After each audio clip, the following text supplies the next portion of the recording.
তা আজকের এই যে একটা মহাসম্মেলন, তা আমরা আসছি এখানে কারো পকেটের টাকা কেউ খরচ করে আসছি, কোনো এমপি মন্ত্রী মিনিস্টার আমাদেরকে দেয়নি।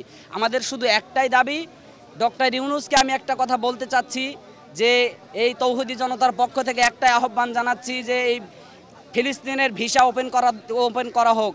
যে এই 56,000 বর্গ মাইলের বাংলাদেশে 96% মুসলমান আছে, আমরা যদি দাড়ি না রাখি, টুপি না রাখি, কোনো অসুবিধা নাই, কিন্তু তারা জিহাদ করতে প্রস্তুত আছে। এই জন্য আমি ডক্টর ইউনূসকে আহ্বান জানাচ্ছি যে আপনি ফিলিস্তিনের ভিসা ওপেন করে দেন, কারণ এই ভাইদের রক্ত আমাদের আর সহ্য হচ্ছে না।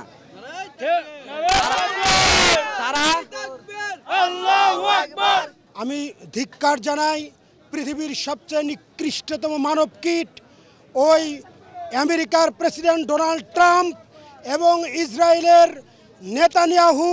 ওরা হলো পৃথিবীর নিকৃষ্টতম মানব কীট, তাদেরকে আমরা ধিক্কার জানাই।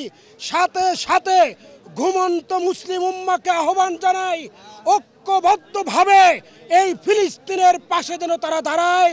সেই সাথে আমি আহ্বান জানাই যে ওয়াইসি, যেই মসজিদুল আকসাকে উদ্দেশ্য করে, মসজিদুল আকসাকে হেফাজত করার জন্যে যে ওয়াইসি প্রতিষ্ঠিত হয়েছিল, সেই ওয়াইসির সদস্যভুক্ত 57 মুসলিম রাষ্ট্রের রাষ্ট্রপ্রধানদেরকে আমি ধিক্কার জানাই।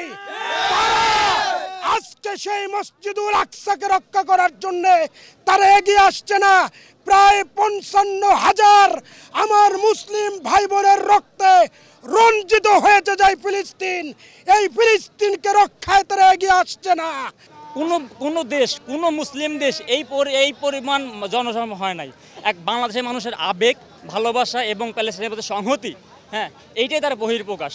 এবং আমরা শুধু প্যালেস্টাইন একা না, আমরা যে লক্ষ লক্ষ কোটি কোটি মানুষ তাদের পক্ষে আছি, এটাই তাদের বোঝানো যাচ্ছে। আমাদের এই মার্চ দেখে, এই কর্মসূচি দেখে তাদের যাতে ঘুম থেকে জাগ্রত হয়, এইটাই তাদের কাছে, বিশ্ববাসীর কাছে আশা। আর আমাদের কাছে, আমাদের ডক্টর মোহাম্মদ ইউনূসের কাছে প্রত্যাশা যে সে একজন বিশ্বনন্দিত ব্যক্তি, হ্যাঁ, তার এই ফিলিস্তিনের পক্ষে তার একটি উক্তি আমরা তার কাছে জোরালোভাবে দাবি জানাই যে সে যেন এই প্যালেস্টাইনের পক্ষ থেকে সামান্য কিছু হলে পরেও সে যে অগ্রগতি ভূমিকা পালন করে। বিভিন্ন দেশে মানবাধিকারের ফেরিওয়ালায় আমেরিকা, এই আমেরিকা বিভিন্ন দেশে মানবাধিকার লঙ্ঘনের বিষয় অভিযোগ তোলে। আজকে এই প্রোগ্রাম থেকে, এই সোহরাওয়ার্দী উদ্যানের প্রোগ্রাম থেকে আমরা মানবাধিকার তরফ থেকে স্পষ্ট ভাষায় বলতে চাই যে আমেরিকার মানবাধিকার আমরা বিশ্ববাসী মানি না। আমেরিকার মানবাধিকার আমরা বিশ্ববাসী মানি না। আমরা জাতিসংঘের মানবাধিকার মানি না। 1400 বছর পূর্বে মুহাম্মদ সাল্লাল্লাহু আলাইহি সাল্লাম মদিনার সনদ যেটা করেছেন, সেই মানবাধিকার আমরা মানি।